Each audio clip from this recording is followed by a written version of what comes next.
நீங்களா இருக்கிற வரைக்கும் உங்களை யாரும் ஒன்றும் பண்ண மாட்டாங்க அப்படிங்கிறத மறுபடியும் ஒரு வாட்டி ஞாபகப்படுத்துறது தான் இந்த படம் ஆட்டி. இந்த பீரியடிக்கல்னு சொல்கிறத விட நீங்கள் வந்து 2000 காலகட்ட படங்களே இப்போ எடுக்க முடியாது, ரொம்ப கஷ்டம்.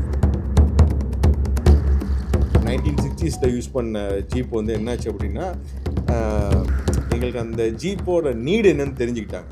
ஸோ அந்த ஜீப் வச்சுருக்கவங்க இந்த படத்துக்கு இது ரொம்ப முக்கியம் போல் அப்படின்னு தெரியும். என்ன சொன்னால் ஒரு பெண் உடை, உரிமை, உணர்ச்சிகள், இது மட்டும்தான் இன்னைக்கு பெண் உரிமை அப்படின்னு புரட்சி அப்படின்னு பேசிகிட்டு இருக்கிறது. ஒரு வேற மாதிரி பண்ணுறாங்களே, எனக்கு அது மாதிரி படம் பண்ண பயங்கர ஆசை. படம் எவ்வளோ கலெக்ட் பண்ணணும், எவ்வளோ நாள் ஓடும், அதெல்லாம் எனக்கு தெரியாது. ஆனால் இந்த படம் உங்களுக்கு அதாவது பீரியட் ஃபிலிம் இப்படி ஆர்டிஸ்ட் இல்லாமல் உலக லெவலில் நீங்கள் இந்தியா லெவலில் சொல்கிறேன். பெண்கள் மீதான பாலியல் சீண்டல்கள், தாக்குதல்கள் எல்லாம் காலகாலம் நடந்து வந்துட்டு இருக்கிறது தான். ரொம்ப போல்டாக ஃபீல் பண்ணுவாங்க இந்த படத்தை பார்த்ததுக்கு அப்புறமேல பெண்கள். பிஹைண்ட் டாக்கீஸ் நேயர்களுக்கு வணக்கம். இன்னைக்கு நம்ம கூட ஆர்டி டீம் கூட தான் இருக்கோம். ஹலோ சார், எப்படி இருக்கீங்க? வணக்கம். நல்லா ஓகே சார். ஆர்டி இந்த கான்செப்ட் பார்க்கும்போதே ரொம்ப ரூட்டடான ஒரு கான்செப்ட். ஸோ ஆர்டி எதுல இருந்து தொடங்குச்சு? ஒரு ஆராய்ச்சி புத்தகத்துலேருந்து தொடங்குச்சுமா அந்த படம், சரிங்களா? ஏன்னா அந்த நாட்டார் தெய்வங்களை பற்றியும் பிறகு இங்கே இருந்த இந்த பண்ணை அடிமைகளை பற்றியும் ஒரு ஒரு ஒரு முக்கியமான ஆராய்ச்சி புத்தகம். இந்த படம் வெளியானதுக்கு அப்புறமேலாம் அந்த ஆராய்ச்சி பற்றின சில விஷயங்களை வெளில சொல்லும். அந்த ஆராய்ச்சி புத்தகங்கள்லாம் தான் இந்த கதை கரு தோன்றியது. சரி, இப்படி ஒரு விஷயத்த இங்கே நடந்திருக்கு, அதுவும் தமிழ் பெண்களுக்கு நடந்திருக்கு, அதுவும் சமகாலத்துலன்னு சொல்லாமல் ஒரு 1800கள் நடந்த ஒரு முக்கியமான சம்பவம். அதை மையமாக வச்சு நாங்கள் உருவாக்கிய உலகம் இது இந்த படம் ஆட்டி. Okay sir. ஸோ அந்த ஆர்டின்றது ஒரு உண்மையான கதையா இல்லை எப்படி? ஒரு உண்மையான கதையை மையப்படுத்தி நாங்கள் அதில் சில விஷயங்களை உள்ள நினச்சிருக்கோம். ஏன்னா அது சுவாரஸ்யத்துக்காக நாங்கள் உள்ள நினச்சிருக்கோம். ஸோ இந்த மாதிரி பீரியடிக் ஃபிலிம்க்கும் இப்போ நம்ம எடுக்கிறோம்ல, இதுக்கும் என்ன டிஃபிகல்ட்டிஸ் இருக்கும்னு நீங்கள் நினைக்கிறீங்க? இந்த பீரியடிக்கல்னு சொல்கிறத விட நீங்கள் 2000 காலகட்ட படங்களே இப்போ எடுக்க முடியாது, ரொம்ப கஷ்டம். ஏன்னா செல்ஃபோன் ஃபஸ்ட்டு வந்த காலகட்டம். அப்போ இருந்த அந்த நோக்கியா ஃபோன்ஸ் நீங்கள் பார்த்துருக்கீங்களா? அந்த 3310 இருக்கும், 1100 சில ஃபோன்ஸ் இருக்குது. அதெல்லாம் இப்போ ரொம்ப கம்மியாக தான் இருக்காங்க, நான் பார்க்குறேன் அது. ஸோ நீங்கள் அவ்வளோ தூரம் கொஞ்சம் பின்னாடி போகிறதே கஷ்டம். ஸோ அப்போ இதை தாண்டி நம்ம இன்னும் 1970கள், அதுக்கப்புறமேல 1800, இதுக்கப்புறமேலாம் எடுக்க போகிற படம் அது. இப்போ 1800லாம் போகும்போது அது ரொம்ப முக்கியமான விஷயம் 2 தான்மா. இப்போ நம்ம ஒரு ஃபீல் பண்ண வைக்கணும், ஆடியன்ஸை ஃபீல் பண்ண வைக்கணும், 2 விஷயம் தான் பீரியாடிக் ஃபீல். ஒன்று costume and art department. So அதுக்கடுத்து தான் நம்ம அந்த ஸ்கின் டோனு, நம்ம ஆர்டிஸ்ட்டு, மியூசிக் அதெல்லாம் கொண்டு வந்துடலாம். பட் ஸ்க்ரீனில் ஃபஸ்ட்டு பார்த்தோன்னே எந்த மியூசிக்குமே இல்லாமல், எந்த சவுண்ட் எஃபெக்ட்ஸுமே இல்லாமல், ஸ்க்ரீனில் ஒரு விஷுவலில் ஒரு கேரக்டரை பார்க்குறோன்னா அந்த கேரக்டர் போட்டிருக்க அந்த உடை, அந்த கேரக்டர் நிற்கிற இடம், அதை சுற்றி இருக்கக்கூடிய அந்த கலைப்பொருட்கள், அவ்வளோதான். நீங்கள் டயலாகே பேச வேண்டாம், அது வின்டேஜ் ஃபீல் நம்ம எடுத்துகிட்டு போயிடலாம். ஸோ அதனால் அது கொஞ்சம் டஃப்பாக தான் இருக்கும். எப்போதுமே வின்டேஜ் மூவி பண்ணும்போது கொஞ்சம் டஃப்பாக தான் இருக்கும். ஏன்னா கொஞ்சம் நம்ம நினைக்கிறதோட பட்ஜெட் எக்ஸீட் ஆகும் கண்டிப்பாக. நம்ம ஒன்று நினச்சிருப்போம். இப்போ இந்த ஒரு ஜீப் ஒரு 1960s யூஸ் பண்ண ஜீப் என்னாச்சு அப்படின்னா வில்லிஸ் ஜீப், ஒரு ஆஷ் கலர் ஜீப், அதுதான் அண்ணன் ஃபுல்லாக ஓட்டியிருப்பாங்க, படம் ஃபுல்லாக ஓட்டியிருப்பாங்க. அந்த போலீஸ் கேரக்டருக்கு அவரோட சொந்த ஜீப் இது. அப்புறம் இன்ஸ்பெக்டருக்கான ஜீப் ஒன்று இருக்கும். ஸோ அவரோட சொந்த ஜீப் வில்லிஸ் ஜீப் ஒன்று எடுத்திருப்போம். அந்த ஜீப்போட பெர் டே ரெண்ட் பார்த்தீங்கன்னா 15,000. அது அவன் என்னாச்சுன்னா எங்களுக்கு அந்த ஜீப்போட நீடு என்னன்னு தெரிஞ்சுக்கிட்டாங்க. ஸோ அந்த ஜீப் வச்சுருக்கவங்க இந்த படத்துக்கு இது ரொம்ப முக்கியம் போல் அப்படின்னு தெரிஞ்சுக்கிட்டாங்க. ஃபஸ்ட்டு ஷெடியூல் முடிச்சு செகண்ட் ஷெடியூல் போகும்போது ரேட்டு ஏறிடுச்சு. உங்களுக்கு புரியுதா? ஃபஸ்ட்டு ஷெடியூல் அந்த ஜீப்பை யூஸ் பண்ணுறோம், செகண்ட் ஷெடியூல் போகும்போது ரேட் ஏறிடுச்சு. நைட்டு டிமாண்ட் பண்ணுறாங்க, எங்களுக்கு அடுத்த ஷெடியூலுக்கு 2 நாளில் ஜீப் வேணும், பட் எங்களுக்கு டிமாண்ட் பண்ணுறாங்க. ஸோ அந்த மாதிரி சிக்கல்கள்லாம் நீங்கள் இதில் ஃபேஸ் பண்ண வேண்டியிருக்கும். இந்த ஆர்ட் மெட்டீரியல்ஸ்னு சொல்லும்போது அந்த வின்டேஜ் ஃபீலை கொண்டு வர்றதுக்கு செம டிஃபிகல்ட்டாக இருக்கும். நம்ம அங்கே போய் உட்காந்து மண்டே சொரிஞ்சிட்டு இருக்கணும். ஏன்னா வேறு வழியே இல்லை, நமக்கு அந்த ஜீப் வேணும், நம்ம யூஸ் பண்ணியாச்சு, அந்த கண்டினியூட்டிக்கு திரும்ப அந்த ஜீப் வேணும். ஸோ அந்த வின்டேஜ் ஃபீலை கொண்டு வர்றதுக்கு இட்ஸ் வெரி டஃப். நீங்கள் கேட்டது சரிதான். மக்கள் ஒரு சோஷியல் மெசேஜ் கன்வெர்ட் பண்ணுற ஒரு மூவியை நம்ம வைக்கும்போது அவங்க உட்காந்து பார்க்க வைக்கிறதுக்கு ஒரு இது இருக்கணும். ஸோ இந்த கதை கேட்டோன்னே நீங்கள் எப்படி ஃபீல் பண்ணீங்க? இல்லை, சோஷியல் மெசேஜே இது கிடையாது. ஓகே, அது ஒரு திரைக்கதை. அதை இது நீங்கள் மெசேஜ் சொன்னால் யாருக்கும் ஒன்றும் கேட்க மாட்டாங்க. ஏன்னா இன்னைக்கு முன்னாடி மாதிரி இல்லை, இன்றைக்கி எல்லாமே உடனே தெரிஞ்சிடும். அது பொய்யா நிஜமா என்னன்னு உடனே தெரிஞ்சிடும். அது ஒரு சின்ன நம்மளோட மொபைல்லே தெரிஞ்சிருது. கூகுளில் போட்டு பார்த்தாலே உடனே தெரிஞ்சிடும். அதனால் அதில் இது ஒரு திரைப்படம். திரைப்படம்னா அதில் என்ன திரைப்படத்துக்கான என்ன இருக்கோ அத்தனையும் இருக்கும். அதனால தான் நம்ம இந்த படத்தை வந்து தேட்டரில் வந்து பார்க்க சொல்கிறோம். ஏன்னா இந்த படம் என்ன சொன்னால் ஒரு பெண் உடை, உரிமை, உணர்ச்சிகள், இது மட்டும்தான் இன்னைக்கு பெண் உரிமை அப்படின்னு புரட்சி அப்படின்னு பேசிகிட்டு இருக்கிறது தான் இப்போ. அது இல்லை, அதுக்கு மேலே இது வந்து இந்த மாதிரி பேசுகிறாங்களா, அதுக்கெல்லாம் நீ தலைவி, நீயே அதை பேசு பொருளாக இருக்காத, நீ பேசு பொருள் இல்லை, நீ வந்து ஒரு தலைவியாக இருக்கிற, நீ வெறும் பொருளை பார்க்காத அப்படின்னு அந்த பொருளுங்கிறத டைலக்கே படத்தில் வச்சுருப்பாங்க. அது மாதிரி ஒரு படங்கிறதுனால இது வந்து சோசியல் மெசேஜ் கிடையாது.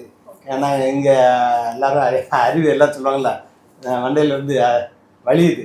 அதனால் இது ஒரு திரைப்படம், ஒரு அழகாக ஒரு வாழ்வியலை ரசிக்கும்படியாக நம்மளுடைய இருக்கும். நம்ம இந்த மாதிரி ஒரு பெண்ணாக இருந்தால் நமக்கு எல்லாரும் நிஜமே நல்லாயிருக்கும். இப்போ இவங்க வந்து மரணம் இருக்காங்கன்னா இவங்க அந்த இடத்துக்கு போனோடனே அந்த உடையெல்லாம் பார்த்தோன்னா நல்லா இருக்குது அப்படின்னு அங்கேயே வாழ்ந்த அந்த எல்லாருமே அப்படியே இருந்தாங்க. அதே மாதிரி ட்ரெஸ் போட்டு இது பண்ணி நல்லா ஒரு கம்ஃபர்டபுளாக ஃபீலோட உணர்ந்து வாழ்ந்தாங்க. அப்போ நம்ம அதே மாதிரி இப்போ இந்த மாதிரி இந்த படங்களை பார்க்கும்போது இப்போ நாம் வந்து பெண்கள்னா இப்படி ஒரு வட்டத்தை போட்டுருக்கோம் இல்லையா, அப்படி இல்லாமல் இப்படி ஒரு வாழ்க்கை வாழ்ந்துருக்குறாங்க.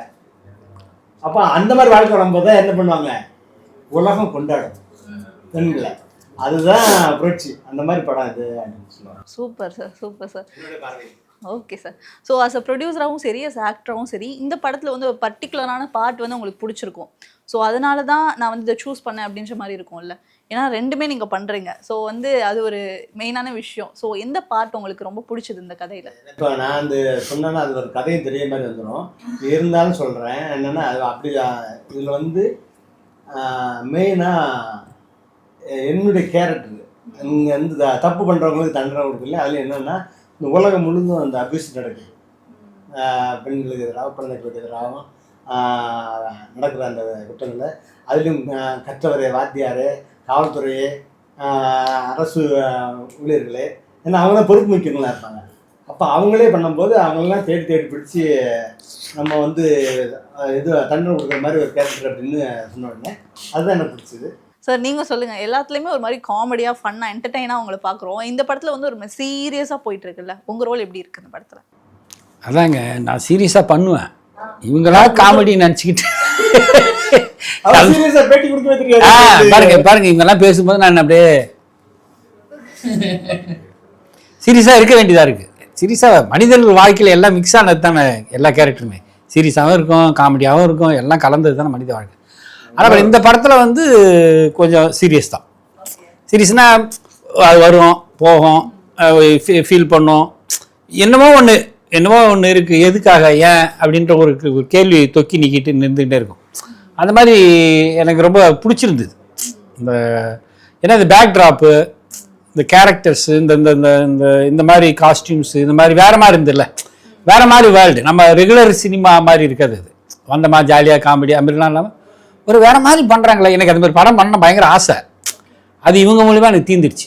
ஆனால் இவர் நிறைய இடத்துல சொல்லியிருக்காரு, ஏதோ ஒன்று எடுக்கணுங்கய்யா, ஏதோ ஒன்று எடுக்கிறாங்க அப்படின்னு நிறைய இடத்துல சொல்லியிருக்காரு. இல்லை உண்மை என்னென்னா, எனக்கு பொதுவாகவே இப்போ நான் வந்து பிதாமகளில் நடித்தேன். துரை சார் எனக்கு ரொம்ப க்ளோஸு. அப்போ தம்பி எப்படி நான் ஒரு 5 நாள் கண்டினியூவாக நடிச்சிட்டாங்க.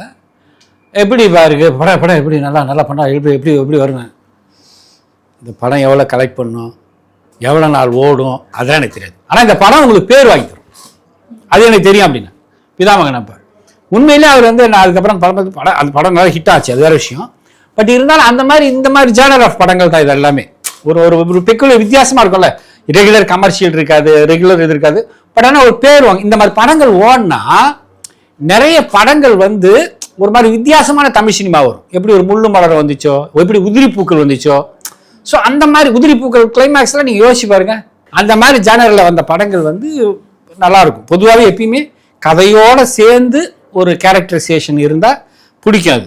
அந்த மாதிரி இந்த படத்தில் வந்து என்னை உண்மையிலேயே உள்ளே கொண்டு வந்து தலைவர் தான். ஸோ அதனால இவருக்கு முதல் தேங்க்ஸ். அதுக்கப்புறம் என்னன்னே தெரியாமல் நான் நடித்தேன் பாருங்க, அதுக்காக இவருக்கு தேங்க்ஸ். ஏன்னா என் கேரக்டர் சொல்லலை அவர். ஏன்னா பொதுவாக கதை ஏன்னா நானும் கேட்டுக்க மாட்டேன். ஏன்னா நல்லா தான் எடுப்பாங்க. ஏன்னா மாதங்களும் ஒரு படத்தை ஜெயிச்சிருக்காரு. அதுக்கப்புறம் சல்லி நல்ல டாக் இருக்குது, சரி ஓகே நல்ல கேரக்டராக இருக்குன்னு நம்ம விருப்பப்பட்டு தானே போகிறோம். ஸோ அப்போ நல்லா இருக்கும். வாங்கன்னு வாங்க, சைக்கிளில் ஓட்டுவாங்க, பாடுங்கன்னு வாங்க, எவனா ஒருத்தன் கல் எடுத்து அடிங்கன்னுவாங்க, எல்லாமே இருக்கும் அதில். ஸோ அப்போ நம்ம சரி ஓகே நல்லா தான் வரும்னு சொல்லிட்டு நம்மளும் நடிச்சிடும். சார் நீங்கள் சொல்லுங்கள். ஸோ எந்த படம் பண்ணாலுமே உங்களோட கேரக்டர் வந்து குட்டி குட்டி இடத்துல வந்து ஒரு பெரிய இம்பாக்டை கிரியேட் பண்ணும். ஸோ இந்த படத்துலையுமே ஃபஸ்ட்டு ஸ்டார்டிங்கில் வந்துட்டு அந்த காப் ரோலில் வந்துட்டு படுத்திருப்பீங்க. ஸோ இந்த படத்தில் வந்துட்டு உங்கள் ரோலில் உங்களுக்கு ரொம்ப பிடிச்ச ஒரு பார்ட்னா என்ன? நான் மேதகு பிரபாகரன் அவருடைய தலைவருடைய வாழ்க்கை வரலாறு இவர் இயக்கியிருக்காரு அப்படின்போது, கிட்டு சார் ஒரு நல்ல இயக்குனர், அவர் படத்தில் நடிக்கணும் போதே ஒரு வாய்ப்பு வந்துச்சு. எதுவுமே பேசல, ஸ்பாட்டுக்கு போயிட்டோம். பீரியாடிக் மூவிங்கிறது எல்லாத்துக்கும் சாதாரணமாக கிடச்சிடாது. அது சில விஷயங்கள்லாம் பார்ப்பாங்க. முகங்கள் வேணும், ஸ்லாங்கு முக்கியம். இது மதுரை களம், இதனால் மதுரை ஸ்லாங் பேசுகிற ஆட்கள் எல்லாமே செலக்ட் பண்ணி மேக்ஸிமம் எல்லாமே தென்னகத்து கலைஞர்கள் நடிச்சிருக்காங்க. நான் லகான் படம் பார்க்கும்போது, பரதேசி படம் பார்க்கும்போதெல்லாம் இந்த இப்படி ஒரு பீரியாடிக் மூவி கிடச்சா எப்படி இருக்கும், அப்படி ஒரு 80s 70s அப்படின்னு நினைக்கும்போது ஒரு படம். ஸோ என்டையர் ஒவ்வொரு நாளும் ஒவ்வொரு சீன். ஏன்னா இப்போ வழக்கமான படங்களில் மாதிரி வர சீன்லாம் இதில் இருக்காது. ஒரு மாதிரி ஒரு காதல் இருக்கும், அதில் சேர்த்து வைக்கிறது, இல்லை வில்லன் இருப்பான், ஹீரோ இருப்பான், அது கூட ஹீரோ 4 ஃப்ரெண்ட்ஸ் இருப்பாங்க, இப்படி இருக்கும்ல. இது அப்படி கிடையாது. இந்த படத்தில் நீங்கள் ஒரு பெரிய கூட்டத்தையே பார்க்கலாம், பின்னால் தெரியும். இது எல்லாத்துக்குமே தனித்தனியாக ஒரு இம்பார்ட்டன்ஸ் இருக்கும். அந்த மாதிரி என்னோடய கேரக்டர் வந்து இதில் பேசப்படும் உண்மையிலேயே. ஸோ நீங்கள் சொல்லுங்கள். ஸோ பெண்கள் தான் பேசிக்காகவே படம் எல்லாமே. ஸோ வந்து ரூட்டட் சார் சொன்ன மாதிரி வந்து இந்த மாதிரி ரூட்டடான ஃபிலிம்லையாக இருக்கட்டும், பீரியடிக் ஃபிலிம்லையாக இருக்கட்டும், ஒரு ரோல் கிடைக்கிறது ரொம்ப கஷ்டம், எல்லாரும் எடுத்துட மாட்டாங்க. ஸோ உங்களை சூஸ் பண்ணி உங்கள்கிட்ட அந்த ஸ்கிரிப்ட் சொல்லும் போது எப்படி ஃபீல் பண்ணீங்க? எனக்கு வந்து ஃபஸ்ட்டு நீங்கள் இந்த ஸ்கிரிப்ட் தான் பண்ண போகிறீங்க அப்படின்ற மாதிரி எனக்கு ஃபஸ்ட்டு எதுவும் சொல்லலை. என்ன பண்ண வச்சாங்கன்னா, இவங்க வந்து ஃபிட்டாக இருக்காங்க அப்படின்னு சொல்லிட்டு நிறைய இந்த சண்டே பண்ணுற மாதிரியான சின்ன சின்ன இது வந்து அவங்க எனக்கு ப்ராக்டிஸ் கொடுத்தாங்க ஆக்சுவலி. ஸோ அதெல்லாம் பண்ணும்போது அதுக்கப்புறம் தான் கொஞ்சம் கொஞ்சமாக வந்து என்ன கதை அப்படின்றது கொஞ்சம் கொஞ்சமாக தான் எனக்கு தெரியவே வருது. நம்ம இப்படி ஒரு படத்தில் நடிக்க போகிறோமா அப்படின்னு சொல்லிட்டு பயங்கர ஹாப்பி ஆயிடுச்சு. பட் நினச்சதை தாண்டி அங்கே வந்து நடிக்கும் போது நிறைய ஸ்ட்ரகிள்ஸ் இருந்தது, ரொம்ப கஷ்டப்பட்டு நடித்தோம். அந்த கஷ்டப்பட்டு நடிக்கிறது தான் எங்களுக்கு ரொம்ப ஹாப்பியாக இருந்தது. சரி, நம்ம ஒரு நார்மலாக போயிட்டு நிறைய ஹாய் பாய் எப்படி டைலாக் சொல்லிட்டு வராங்க, நம்ம வந்து இந்த மாதிரி ஒரு ஜானர் ஃபிலிமில் நம்ம ஒரு முக்கியமான ரோல் பண்ணுறோம் அப்படின்றது ரொம்ப சந்தோஷமாக இருந்தது. ஸோ அஸ் அ ப்ரொடியூசராக சொல்லுங்கள், என்னதான் வந்துட்டு நம்ம அந்த படத்தில் நடித்தாலும் என்னதான் இருந்தாலும் உங்களுக்கு உள்ள ஏதாவது ஒரு இடத்துல சொல்லுங்க, ஐயோ என்ன ரொம்ப வரப்போதோ, அந்த புத்தகத்தெல்லாம் கோர்ட்ல வச்சு வாங்குவாங்கல்ல, நான் சொல்வதெல்லாம் உண்மை, உண்மையை தவிர வேற எதுவும் இல்லை. அது மாதிரி இது ஒரு ப்ரொடியூசர் ஜாப்புங்கிறது நிஜமாக சொல்கிறேன். எல்லாருக்கும் இது ஒரு பெண்களுடைய அந்த பிரசவ வலி மாதிரி தான். அது என்ன, அந்த வலிக்கு அந்த பெண்களுக்கு ஈடா பலன், அதுக்கு வலி அனுப்பிச்சதுக்கு பலன் கிடைக்காங்கிறது அந்த பிள்ளைங்களுடைய பாசம் இதுதான் கிடைக்கும். ஆனால் அது எப்போ கிடைக்கும்னு தெரியாது. அந்த வயசில் உடனே பிறந்த உடனே கிடைக்குமா, வேணுமா, கிடைக்காது. அது மாதிரி தான் அந்த வலியை நம்ம சொல்ல முடியல. ஆனால் அது நம்ம விரும்பி, ஆனால் வேறு வேலை என்ன சாய்ஸ், பெண்கள்னால் அதில் கர்ப்பமாகி குழந்தை பெற்று அதுதான் உலகம். அதனால் நம்ம தயார் பண்ணனால அந்த வழியெல்லாம் நான் தாங்கி படம் எடுத்து தான் வேணும். அது எனக்கு ஒரு வெற்றி அடைக்கும்போது கூடுதல் சந்தோஷம். Super sir. ஸோ இப்போ எல்லாரும் எனக்காக ஒரு விஷயம் சொல்லுங்கள், உங்களுக்கு இந்த மாதிரி ஒரு பீரியாடிக் ஃபிலிம் ரொம்ப பிடிக்கும் எனக்கு அப்படின்ற மாதிரினா எது? இல்லை, பீரியாடிக் மூவியில் எனக்கு பிடிச்சது கேஜிஎஃப். நான் ரொம்ப பெரிய வெறியன். கேஜிஎஃப் பார்ட் 1 பார்ட் 2லாம் எத்தனை தடவை பார்த்தேன்னு எனக்கே தெரியாது. நான் வந்து பார்ட் 2 வந்து ஏன்னா பக்கா விண்டேஜ் மூவி. அது பயங்கர செம்ம கிளவர் எடிட்டிங் எல்லாம். நான் இன்னொரு இன்டர்வியூவில் கூட அதை பற்றி பேசியிருந்தேன். கிளவரான எடிட்டிங் எல்லாமே இருக்கும். பார்ட் 2 வந்து கிட்டத்தட்ட ஒரு 4-5 தடவை தியேட்டர்லேயே பார்த்தேன். பார்ட் 1லாம் ஃபஸ்ட்டு டைம் பார்த்துட்டுலாம் ஒரு மாதிரி மிரண்டேன். நான் வெயிட்டிங் ஃபார் பார்ட் 3. அந்த ஸ்க்ரீனில் அந்த பேப்பர் அப்படி வெளில இருக்கும்போது அதில் KGF 3ன்னு 3ல் பார்த்து தான் தெரியும். அதெல்லாம் கத்தி குமிச்சிட்டேன் நானே. KGF வெறியன் நாங்களாம். கண்டிப்பாக நான்லாம் ரொம்ப பெரிய வெறியன். அத்தனை தடவை பார்ப்பேன் அந்த படத்தை. பிகாஸ் அதில் நீங்கள் லேர்ன் பண்ண வேண்டியது நிறையா இருக்குது அந்த படத்தில். ஏன்னா ஒரு சிங்கிள் சீனுக்குள்ளே ஒரு மல்டி கட்டு உங்களை இரிட்டேட் பண்ணாது. இப்போ நம்ம உட்காந்து பார்த்துட்டு இருக்கோம்ல, இன்டர்வியூ எடுக்கிறீங்கல்ல, இத்தனை கேமரா வச்சுருக்கீங்களா, டப்பு டப்பு டப்பு டப்பு நம்ம உட்காந்து ஃபுல்லாக கட் பண்ணி உங்கள் ஃபேஸ், என் ஃபேஸ், இவர் ஃபேஸ் மாற்றி மாற்றி காமிச்சிட்டு தான் இன்டர்வியூ வந்து பார்க்குற விஷுவலாக டென்ஷன் ஆகிடும். அதில் ஒரு நிமிஷத்துக்குள்ளே கிட்டத்தட்ட வந்து 20 கட்ஸுக்கு மேலே பண்ணுவாங்க. ஆனால் என்ஜாய் பண்ணுற மாதிரி இருக்கும். அதுதான் அந்த மேஜிக்கு. அது அந்த டீம் வந்து அப்போலேருந்து நான் அவருக்கு பெரிய ஃபேன் ஆகிட்டேன். பிரசாந்த் நீலுக்கு நான் வந்து பெரிய ஃபேன் ஆகிட்டேன். அந்த KGF மாதிரி வந்து எங்களுடைய வரலாறுகள்லாம் பண்ணணும்னு எனக்கு ஆசை. ஆமாம், பயங்கரமாக இருக்குங்க. ஏன்னா நான் பெரிய வெறியன் ஆக்சுவலாக. அது எனக்கு ரொம்ப பிடிக்கும். நிறைய லேர்ன் பண்ணலாம். சார் நீங்கள் சொல்லுங்கள். எனக்கு ரொம்ப பிடிச்ச படம் சுப்பிரமணிய படம். ஓகே ஏன்னா Subramaniapuram frame by frame. Okay. ஏன்னா உண்மையிலேயே நிறைய படங்களில் அப்படி மேலோட்டமாக எடுத்துட்டு அப்படி போயிருப்பாங்க. ஏன்னா இதில் அந்த கேபிள் முதற்கொண்டு அதில் எல்லாத்தையும் ரிமூவ் பண்ணி அழகாக அதை எடுத்துருப்பான். இவ்வளோத்துக்கும் ஆர்டிஸ்டே கிடையாது. அதாவது பீரியட் ஃபிலிமு இப்படி ஆர்டிஸ்ட் இல்லாமல் உலக லெவலில் நீங்கள் இந்தியா லெவலில் சொல்லுங்கள், இந்தியிலும் சரி இது அப்படி ஒரு ஹிட்டு ஆனது கிடையாது. சார் இன்னொரு உங்கள்கிட்ட ஒரு கேள்வி. இப்போ ஐம்பெண்கள் அப்படின்ற மாதிரி ஒரு கான்செப்ட் வந்து இந்த இடத்துல யூஸ் பண்ணியிருக்கீங்கல்ல, ஸோ அந்த 5 பேரும் பெண்கள் தானே? தமிழர்களுக்கு வந்து தெய்வ வழிபாடு அப்படிங்கிறது வந்து முன்னோர் வழிபாடு தான். நம்ம முன்னோர்களை தான் சாமியாக கும்பிடுவோம். அதனால வந்து இதில் அந்த ஒரு போர்ஷனும் உள்ளே வந்திருக்கும். நம்ம இது ஒரு மிக்ஸ்டு கிரைம் த்ரில்லராக இருக்கும். ஸோ அதை எப்படி கையாண்டிருக்குன்றத ஆஃப்டர் ரிலீஸ் மக்கள் தான் சொல்லணும். This is my first crime thriller movie. நிறைவாக ஒரு கேள்வியோட முடிச்சிடலாம் சார். ஸோ இந்த படம் வந்து மக்கள் வந்து தேட்டர் விட்டு பார்த்துட்டு வெளியே போகும்போது இந்த இம்பாக்டை வந்து கிரியேட் பண்ணியிருக்கோம். ஒரு சோஷியல் மெசேஜாக இல்லைனாலுமே இந்த இம்பாக்ட் இருக்கும் அப்படின்ற மாதிரினா நீங்கள் என்ன சொல்லுங்கள்? படம் பார்த்து வெளியில் நீங்கள் தான் கேட்பீங்களே கேள்வி.